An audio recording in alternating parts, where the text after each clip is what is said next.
Bueno, hablando de rivalidades, tengo que mencionar la rivalidad que tiene mi club, Atlanta, con Chacarita. Chacarita es nuestro eterno rival desde los años, yo diría 20 y 30, cuando Chacarita era parte de este mismo barrio en Villa Crespo. Las canchas de Atlanta y Chacarita estaban distanciadas por una cuadra, por una medianera. Eran las canchas más cercanas de la ciudad de Buenos Aires, y en los años 40 Chacarita no pudo pagar el alquiler de su cancha y Atlanta se adueñó de los terrenos que eran de Chacarita, con lo cual la cancha, que ahora es de Atlanta, es la que está montada en los terrenos que eran de Chacarita. Eso generó, por lo pronto, un cantito que nosotros solemos entonar, que es Funebrero. Funebrero es el apodo de los hinchas de Chacarita, que viene del cementerio de la Chacarita. Funebrero, funebrero, siempre me acuerdo de ti. Eran los vecinos nuestros, los echamos a San Martín. San Martín es la localidad de la provincia de Buenos Aires donde está Chacarita actualmente y no va a volver a Villa Crespo. Así se originó esa rivalidad que tiene su costado, digamos, folclórico y su costado a veces trágico. Son rivalidades encarnizadas. ¿Hay violencia entre los hinchas de un y otro equipo? Hubo una época en la que hubo mucha violencia. Lamentablemente hace poquito más de una década no está la posibilidad de que asistan hinchas visitantes. Esto, digamos, es una diferencia muy importante con lo que pasa en otros países. En Argentina, cuando juega Atlanta en esta cancha en Villa Crespo, que queda a pocas cuadras, no pueden asistir hinchas del otro equipo, salvo que sean dirigentes o allegados, que suelen ser familiares de jugadores o jugadores que integran el plantel del otro equipo y que no juegan ese día. Pero no puede haber hinchas del otro equipo. Aún así, a veces ha habido incidentes, por ejemplo, en un partido entre Atlanta y Chacarita en San Martín en el año 2012, hubo graves incidentes con los allegados de Atlanta que habían llegado hasta la cancha, pero sin dudas, más allá de que se perdió buena parte del espectáculo al no haber dos parcialidades en la cancha, parte de la violencia entre hinchadas se redujo porque no están las dos parcialidades. Háblame un poco del clásico River Boca, para gente que no sabe de ello, ¿no? Perfecto. Fuera de Argentina. Bueno, la rivalidad entre River y Boca engloba probablemente seguro a más de la mitad de los hinchas en Argentina. Boca está considerado el equipo más popular y River el equipo de las clases más acomodadas, tanto que el apodo de River es los millonarios. Y el apodo de Boca pueden ser los Xeneises, que heredan, Xeneise quiere decir genovés, porque hay una raíz genovesa en los fundadores del club, y también se hacen llamar los bosteros, que viene de la bosta, que era un apodo despectivo que recibía Boca en una época porque se hablaba del mal olor que había en la cancha, en la Boca, y que tiene que ver también con un origen tal vez más humilde. Boca y River nacieron también en el mismo barrio. River era originalmente del sur de la ciudad de Buenos Aires. Finalmente River se mudó a Núñez, que es donde está actualmente, en el norte de la ciudad, y quedaron distanciados a la vez para siempre, como dos escuelas diferentes de vida, dos formas de entender el fútbol, además diferente. Boca es más la pasión, el ganar como se pueda, y River es una escuela de más clase, de fútbol más vistoso, más lírico, en teoría, aunque cuando lo vemos dentro del campo de juego, a veces esas fronteras son un poquito más difusas, tanto que el mejor jugador de fútbol de todos los tiempos, que fue Diego Maradona, jugó en Boca y deleitó y es ídolo de los hinchas de Boca.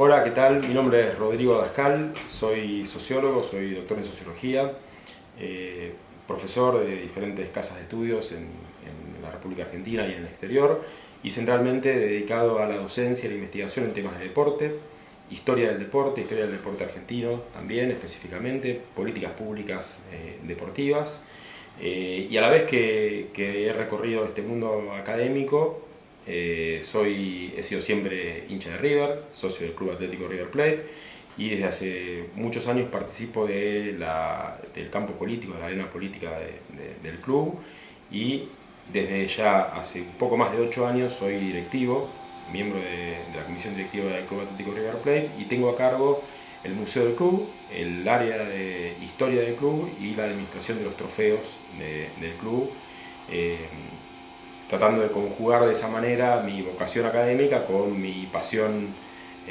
por el club que amo y del cual soy hincha y socio desde que soy muy pequeño. Cuéntame de la estructura de los clubes en Argentina. Los clubes en Argentina tienen una tradición casi, yo diría, única en el mundo. Por un lado, desde el punto de vista legal, son asociaciones civiles sin fines de lucro, no son empresas comerciales, no tienen dueños. Los socios de los clubes, que pagamos la cuota todos los meses, somos los verdaderos dueños de los clubes y elegimos democráticamente a nuestro presidente y a nuestra comisión directiva, a la cual puede presentarse cualquier socio del club. Ni siquiera hay que tener avales patrimoniales para eso en los clubes en Argentina. Y el modelo de club en la Argentina es el mismo para los clubes con fútbol profesional, como River Plate, Boca Juniors, San Lorenzo, que para un club de barrio, un club pequeño que cumple un rol en la comunidad en cualquiera de los pueblos o ciudades que hay en la Argentina. Suele decirse, no hay una estadística, que la Argentina tiene de 20.000 a 30.000 clubes, bajo este formato de asociación civil sin fines de lucro. Y los clubes se han constituido desde hace más de 100 años como entidades polideportivas, multiculturales, que tienen una larga cantidad de deportes federados que se compiten, en la cual participan los niños, las niñas, los adolescentes, tienen actividades sociales, culturales, y yo suelo decir que son parte, es una opinión personal, pero también justificada desde el punto de vista teórico, parte del capital social de nuestras comunidades, y parte del patrimonio cultural de nuestro país en general. Habitan, cada ciudad, cada pueblo. Uno va a un pueblo de la Argentina que tiene 20.000 personas y se encuentra 3, 4 clubes, pueden entrar al fútbol, pueden jugar fútbol de manera amateur, pueden jugar en una liga no profesional, o pueden entrar al fútbol profesional con todo lo que eso significa en los grandes clubes profesionales, en términos comerciales, pero siguen siendo asociaciones civiles sin fines de lucro.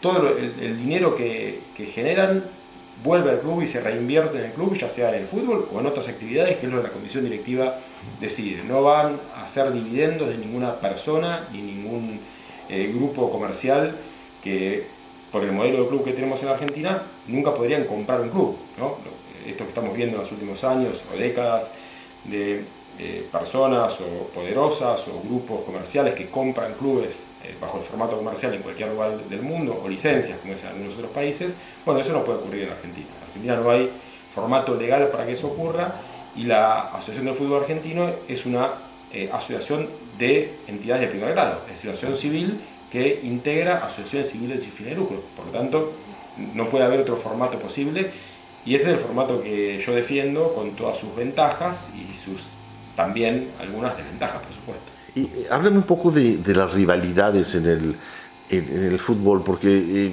alguien que no es argentino ha oído de River y de Boca y estos clásicos, Y en diferentes países de Latinoamérica hay siempre como 2 equipos, tal vez 3, que conforman estos clásicos, ¿Y qué me dices de estas rivalidades? Bueno, aquí también hubo una particularidad en la conformación histórica del fútbol en la Argentina. Por un lado, una particularidad que tiene que ver con que el fútbol se conforma desde la ciudad de Buenos Aires hacia el resto del país de una forma muy poco federal, muy unitaria, como pasó con nuestros países en general en su vínculo con los países centrales, entre comillas, a partir de los procesos de colonialismo y de imperialismo, en el cual los capitales externos introdujeron también el deporte, no solamente el deporte, lo sabemos, pero el sport inglés.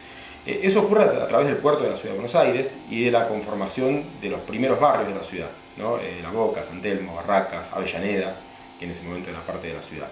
Cuando ello ocurre, una gran masa de inmigrantes, de jóvenes criollos de entre 12 a 18 años, cuyos padres eran españoles, italianos, polacos, viendo la práctica del deporte inglés y del fútbol particularmente, la adoptan y la resignifican. ¿Qué significa que la adoptan y la resignifican? Comienzan a jugar el fútbol en gran cantidad de ligas, esto lo trabajó mucho Julio Friedemer, historiador argentino, ligas independientes, tratando de, con ese club equipo, aspirar a jugar en la liga principal. Entonces, a principios del siglo XX. Principios del siglo XX, claro, en las 2 primeras décadas básicamente del siglo XX. Cuando realizan este proceso, resignifican la práctica del fair play inglés y la lógica de la caballerosidad inglesa, digamos, del deporte, y la resignifican en una práctica en la cual lo que pretendían era defender el honor de un territorio, la cuadra, la esquina, el barrio, y quien ganaba tenía en alto su honor y quien perdía era la deshonra juvenil del momento. Entonces, esta disputa, que además pasa a ser una disputa por ganar a toda costa, ¿no? Y triunfar en el campo de juego, a diferencia de la lógica del primer momento del deporte inglés, ¿no? Que tenía una lógica absolutamente distinta, desde el punto de vista del amateurismo, ¿no? De la importancia de la competencia y no del triunfo. Bueno, esta transformación, esta resignificación produce que las rivalidades sean terriblemente fuertes, ¿no? Tanto profundamente simbólicas, ¿no? Es decir, quién es el representante de la cuadra, del barrio, de la esquina. Cuando el fútbol se va desarrollando, se desarrolla la ciudad, se desarrolla el país, ¿no? El capitalismo naciente empieza a ser más un capitalismo serio, entre comillas, en las primeras décadas del siglo pasado. Claro, esto se extiende. Y esta rivalidad, que era una rivalidad de barrio, pasa a ser una rivalidad de ciudad y luego una rivalidad nacional, ¿no? Esta es la manera de explicar no solamente la rivalidad entre River y Boca, sino una rivalidad entre una ciudad, entre clubes, en una ciudad como Buenos Aires, que es la ciudad que más clubes y estadios tiene en el mundo. Luego viene Londres y viene Montevideo, con otros perfiles, sobre todo Montevideo, y que está plagada de clubes que compiten entre sí y cuya competencia es, vuelvo a insistir con esta cuestión, fuertemente simbólica, ¿no? Quiero decir, ¿qué separa a el barrio de Parque Patricios, representado por Huracán, del barrio de Boedo, representado por San Lorenzo? Una avenida. ¿Son diferentes los barrios? No. Y yo, si fuese hincha de Huracán o de San Lorenzo, puedo vivir a 20 kilómetros de esos barrios. Y sin embargo voy a cantar que soy de Boedo, que soy de Parque Patricios, ¿no? Y me voy a sentir identificado con ese barrio y con ese club. Entonces, la cuestión simbólica es lo que más peso tiene a la hora de generar esa rivalidad. Por supuesto, eso después se concreta en cosas concretas, digamos, ¿no? Es decir, querer ganar, disputas, violencia, etcétera, etcétera. Pero tiene su génesis en esta disputa simbólica por el honor de un territorio. Perfecto, muchas gracias. No, por favor.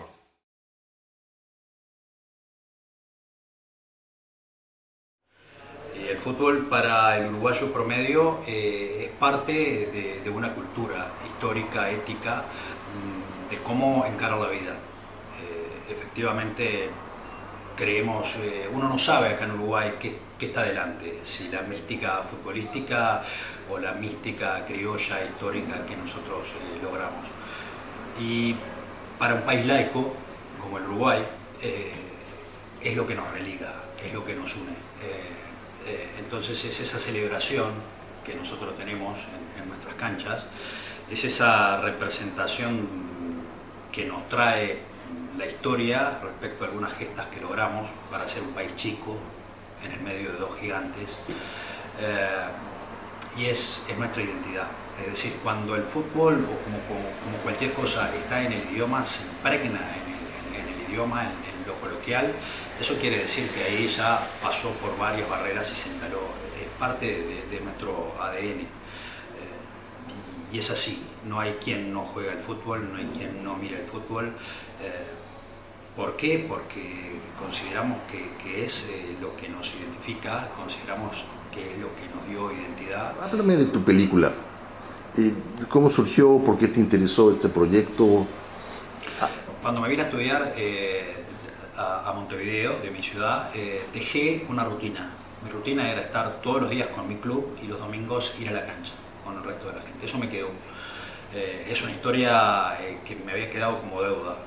Y después, efectivamente, yo conocía o sentía que conocía esa estructura de gente, esa estructura social que para mí era efectivamente la hipótesis más plausible de por qué el fútbol uruguayo es lo que es. Hay dos hipótesis. Una hipótesis que dice que es por la red de baby fútbol que tiene Uruguay, que es extensísima, es decir, uno ve canchas ¿Por la red de qué tal?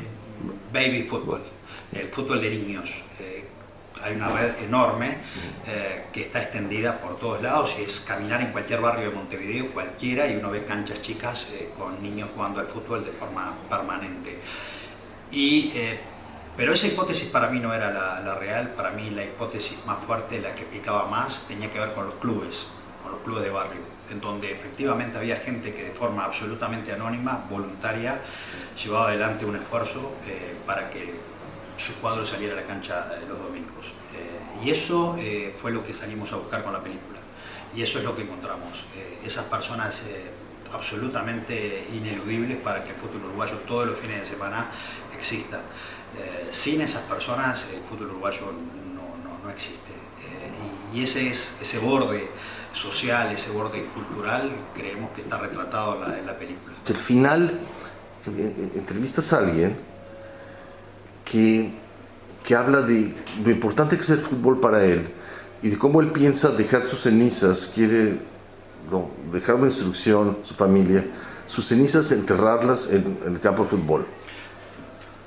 Acá en Uruguay es bastante usual que la gente esparza las cenizas de sus familiares por mandato de sus familiares en la cancha de fútbol, en la cancha de su club. Y el protagonista que encarna esto, que es el protagonista más pasional, que es el hincha que deja de trabajar para ir a hacerle la comida a los jugadores, que es el que no le importa el dinero ni el sustento, sino ir y estar en el club. Ese protagonista es el que dice: cuando me muera, al igual que otro de los protagonistas que murió en el entorno de la película, quiero que esparzan mis cenizas en el club y quiero estar junto con mis otros compañeros que están allí. Sí, las canchas son efectivamente un lugar mítico, pero también es un lugar en donde la gente quiere descansar después de haber pasado por acá, y eso es fuerte. Eso es muy fuerte. Otra cosa importante en relación a los clubes y su inserción en la sociedad, desde mi punto de vista, tiene que ver con nuestra geografía humana. Es decir, acá en el Río de la Plata, concentrado en el Río de la Plata, Montevideo, Buenos Aires, es países en donde se recibió muchos inmigrantes, italianos, españoles, y creo yo que el club lograba ser el espacio común, ¿no? Eso que no era de nadie y era de todos. Espacios que seguramente los inmigrantes cuando recién llegaron no tenían, porque iban a alojarse a casas de pensión, no tenían sus casas propias. Entonces los clubes también son eso, son parte de esa identidad, son parte de eso común que repito, es de todos y no es de nadie, ¿no? Ahí también hay otra parte como para entender lo que son los clubes en esta parte del mundo.